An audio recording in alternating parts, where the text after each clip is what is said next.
What's going on, Jerome's? A little bit of a raw, real rant because it's tough being a Vikings fan, especially after what happened on Sunday, where the greasy, grimy Green Bay Packers, oh, but Jordan Love, oh, three straight quarterbacks, oh, blah, blah, blah, blah, blah, blah, blah. Just putting the bang thing on the Cowboys, where I feel like that game says way more about the Cowboys than the Packers. I think the Cowboys are just ass. Thank you. And the Cowboys never beat a team over 500 this season. I feel like it. Well, I guess they beat the Eagles. But I feel like again that says way more about the Cowboys than the grease grimy Green Bay Packers. But hey, maybe the NFL script writers are just getting lazy and just cutting and pasting things because tale is old this time. The Packers yeet the Cowboys and then they get their asses stomped by the Niners. And that's exactly what's going to happen next week. So I guess in a way was like, hey, you're prolonging the Packers suffering and then you're lowering their draft pick. Whatever. And then with the Lions, man, like on one hand, you feel good for Lions fans. Their first playoff win since 1991. Cool. But then, on the other hand, you got to know Lions fans. Yeah. But now, I mean, Dan Campbell, biting kneecaps and all that stuff. The offense is looking damn good. The defense is making plays. And then all of a sudden, hey, here come the Lions. And what sucks is all of the media that's been slobbering over Detroit all off season, all during the season. They're just like, bah. They're just basking in the glow. Okay, and it's so weird. Like, journalists want to be like, hey, we're big J journalists. We should be taken seriously. And then they're like literally crying and like congratulating the Lions. Oh, their time is here. Great. Even though last year when the Vikings were 13-4, some more won the division, all they could do is like, well, look at their point differential.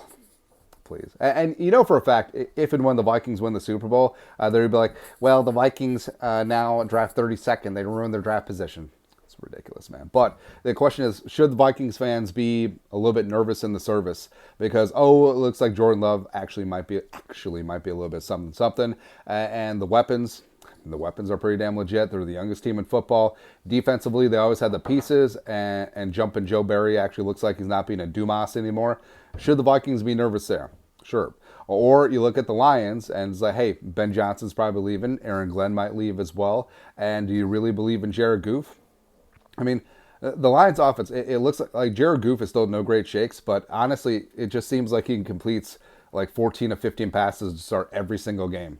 All right, so Ben Johnson is elite in scripting. They got weapons all over the place. They have one of the best, if not the best, offensive lines in football. So, I mean, Detroit could be a problem for many years to come. And then you got the Bears, who have the number 1 and number 9 overall picks. They're going to F things up, so no muss, no fuss. Like, hell, so the greatest quarterback prospects of all time.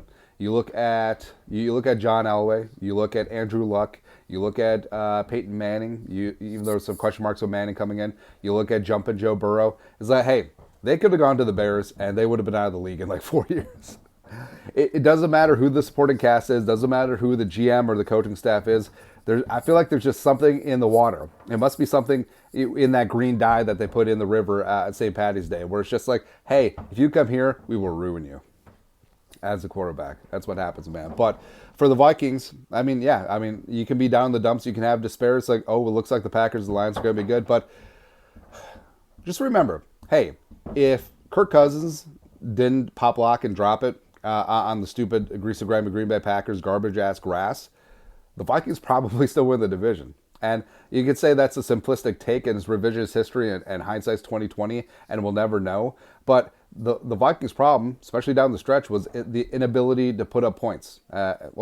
Mullins put up points, but that's beside the point. But middle of the season, putting up points after that 5-game winning streak, Kirk Cousins would have gotten things done. Kirk Cousins definitely would have scored more than 3 against the Raiders. Kirk Cousins would have definitely scored more than 10 against the friggin' Bears. Kirk Cousins gets it done easily against the Broncos, against the Bengals, etc. So that's the whole thing. It comes down to the quarterback position. But now this may actually be good because the Wilfs, to their credit, they hire people to do their jobs. They stay out of the way. Now, maybe they stayed out of the way too much at the end of Zimmer and Spielman. Maybe they should have cleaned house a year or two before they did. It is what it is. But now, I mean, if the Vikings want to stay relevant in this division where everyone seems to be leveling up, except for the Bears, they're going to screw that up. I mean, it could become an arms race, and the Vikings need to hold serve and keep pace. And now the Vikings may be motivated to really rebuild in the trenches because you look at how the Packers and the Lions have built and done it. You look at how the Niners and the Ravens have built and done it. So actually addressing the Vikings defensive line, which hasn't had a first or second round pick in it since 2013, a decade of not adding a first or second round defensive lineman. No. So address resources there. Find your quarterback of the future. I mean, you look at the Packers with Jordan Love. You look at the Bears with their new franchise quarterback, TBD, for the next 3 years. So going up and getting your guy and grooming him and having him be set to go. And also re-signing Kirk. I mean, I think the Vikings can have the best of both worlds. I think the Vikings can have their cake and eat it too, where Kirk does give you the best chance to win immediately in 2024. I think that you can ride him for a year, maybe two, as well as taking a first-round quarterback and letting him marinate and letting him get integrated into the Kevin O'Connell system and then hit the ground running when it's his turn to take the wheel. And I know it's frustrating right now because the Vikings had probably the most frustrating season that I've experienced in recent years. Where all the close games given away. That comes down to coaching, that comes down to execution, as well as all the injuries. That comes down to lack of depth. And you look at you look at the Lions and Packers' last handful of drafts. I mean, they've hit Vikings under Kwesi last two drafts. So they got to get it right this year. And that's where the standard is, where, I don't think Kwesi and O'Connell are on the hot seat, but they should definitely come into the season on the warm seat because you just look at what the Lions have done. 3 years of Holmes and Campbell. They've gone from laughing stocks, they've stocked the pantries, they've built in the trenches, and they produced. And they got things done. And they won a playoff game. That's the bar for the Vikings and Kwesi and Kevin O'Connell in year 3. No excuses. None. Nada. All right, so it could be a blessing in disguise. And pressure makes diamonds. All those cliches. But yeah, it's unfortunate. Looks like the Packers might be good. Looks like the Lions might be good. Looks like both teams might be good for a while. Bears, that's all. But step up your game in 2024, Vikes. Gonna have to. Anyways, that's all. You know what to do. Skull, no production value.